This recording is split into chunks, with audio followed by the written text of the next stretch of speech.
BCom second year के सभी विद्यार्थियों को मेरी तरफ से नमस्कार। आज हम साझेदारी और कंपनी में अंतर इस टॉपिक पर अपन अध्ययन करते हैं।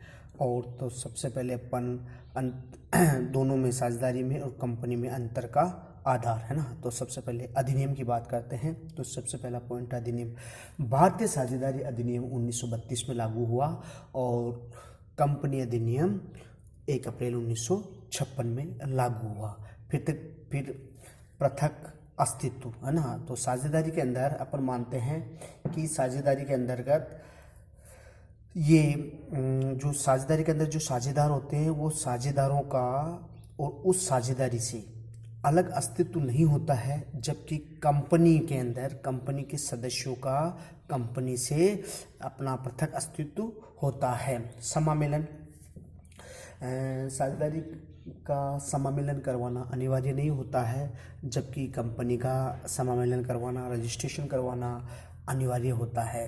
सदस्यों की संख्या अपन कहते हैं तो साझेदारी फर्म के अंदर अगर बैंकिंग व्यवसाय है तो बैंकिंग व्यवसाय में सदस्य कम से कम 10 होते हैं और अगर अन्य व्यवसाय होता है तो उसमें 20 सदस्य होते हैं। कंपनी के अंतर्गत निजी कंपनी है तो उसमें कम से कम 2 सदस्य होते हैं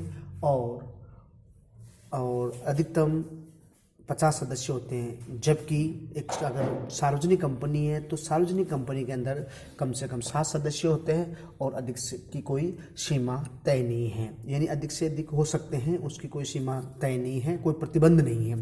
न्यूनतम पूंजी, साझेदारी फर्म के लिए पूंजी की न्यूनतम जो सीमा है वो तय नहीं की गई है, जबकि एक कंपनी के अंदर निजी कंपनी है तो कम से कम 1 लाख रुपए और अगर कोई सार्वजनिक कंपनी है तो उसके लिए 5 लाख रुपए निर्धारित किया गया है कंपनी एक्ट के अनुसार, है ना।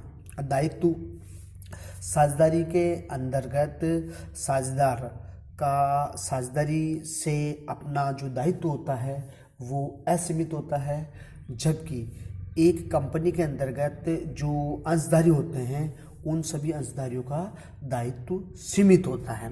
यानी साझेदारी के अंदर तो असीमित होता है और कंपनी के अंदर अंशधारियों का दायित्व होता है वो सीमित होता है।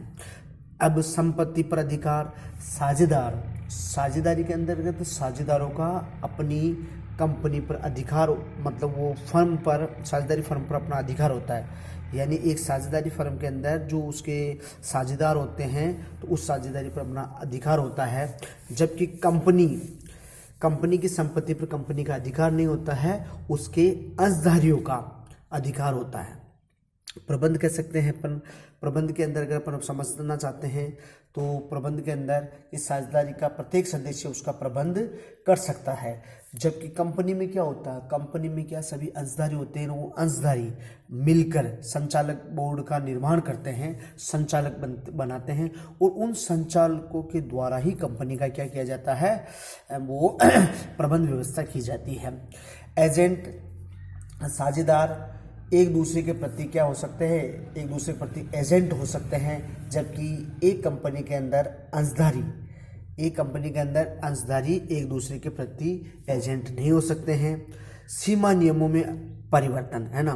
तो एक साझेदारी अपने साझेदारी संलेख के अंदर क्या क्या कर सकती है, सीमा नियम में संलेख में परिवर्तन। साझेदारी के अंदर क्या है, साझेदारी संलेख बनाया जाता है और उस संलेख में क्या होता है, परिवर्तन किया जाता है, जबकि कंपनी क्या करती है, अपने पार्षद सीमा नियम और अंतर नियम बनाती है। उन अंतर नियमों में ही परिवर्तन किया जा सकता है। ये भी क्या है, कंपनी एक्ट के अनुसार होता है, बिना कंपनी एक्ट के अनुसार नहीं होता है। तो जब अपन रजिस्ट्रेशन करवाते हैं कंपनी के बारे में सब कुछ चीज़ लिखी जाती है, जब नियम कायदे बनाए जाते हैं, नियम बनाए जाते हैं, तो पार्षद सीमा नियम का और अंतर नियम का भी निर्माण होता है।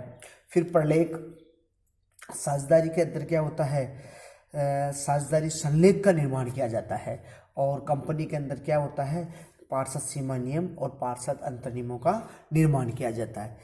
फिर आगे अपन देखते हैं तो हित हस्तांतरण। साझेदारी के अंदर क्या होता है कि एक साझेदार दूसरे साझेदार के प्रति अपने हितों का हस्तांतरण नहीं कर सकता है, जबकि कंपनी में एक अंशधारी दूसरे अंशधारी का हितों का हस्तांतरण कर सकता है।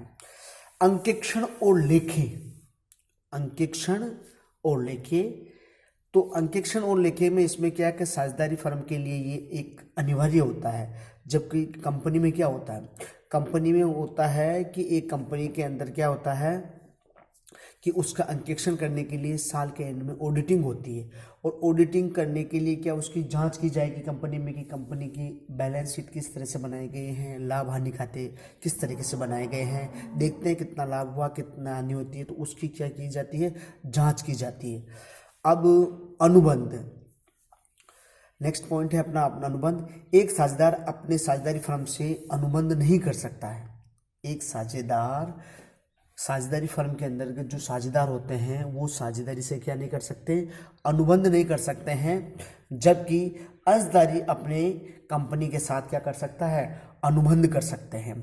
फिर लाभ का वितरण, साझेदारी में भी लाभ होता है और उसमें कंपनी के अंदर भी लाभ होता है। तो साझेदारी के अंदर जो लाभ होता है वो एक निश्चित समय अंतराल के बाद, जिस हिसाब से जो वो पूंजी लगाते हैं या जो समय होता है उसके अनुसार जो लाभ होते हैं, उस लाभों को ये क्या करते हैं, उस लाभ की राशि को ये बराबर बराबर अपने हिसाब से बांट लेते हैं। जबकि इसमें कंपनी के अंदर क्या होता है कि इस लाभों को बांटने के लिए अंशधारियों की क्या की जाती है, एक वार्षिक साधारण सभा पारित की जाती है, और वार्षिक साधारण सभा पारित करने के बाद ही उस लाभ को बांटा जाएगा, ये तय किया जाता है। यानी कहने का मतलब है कि अंशधारियों की एक मीटिंग बुलाई जाएगी।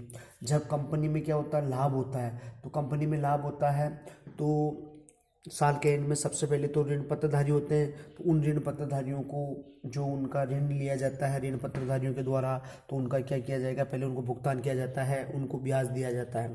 उसके बाद पूर्वाधिकार अंशधारी होते हैं कंपनी के अंदर, तो उन पूर्वाधिकार अंशधारियों को फिर लाभ का वितरण किया जाता है। फिर उसके बाद शेष लाभ बच जाता है तो साधारण अंशधारियों को वो लाभ का वितरण किया जाता है, उन साधारण अंशधारियों को उसका वो लाभ दे दिया जाता है। फिर समापन होता है, तो साझेदारी के अंतर्गत साझेदार होते हैं, तो साझेदार हो सकते हैं तो वो या तो आपस में निर्णय कर लेते हैं, आपस में निर्णय कर लेते हैं, उसके द्वारा क्या वो साझेदारी का समापन हो जाता है, या फिर किसी साझेदार की अगर मृत्यु हो जाती है या कोई सेवानिवृत्त होना चाहता है उससे, तो उस स्थिति में क्या है, साझेदारी का समापन हो जाता है। जबकि कंपनी के अंतर्गत कंपनी का समापन करने के लिए एक अधिकरण द्वारा अंशधारियों का क्या किया जाता है, एक प्रस्ताव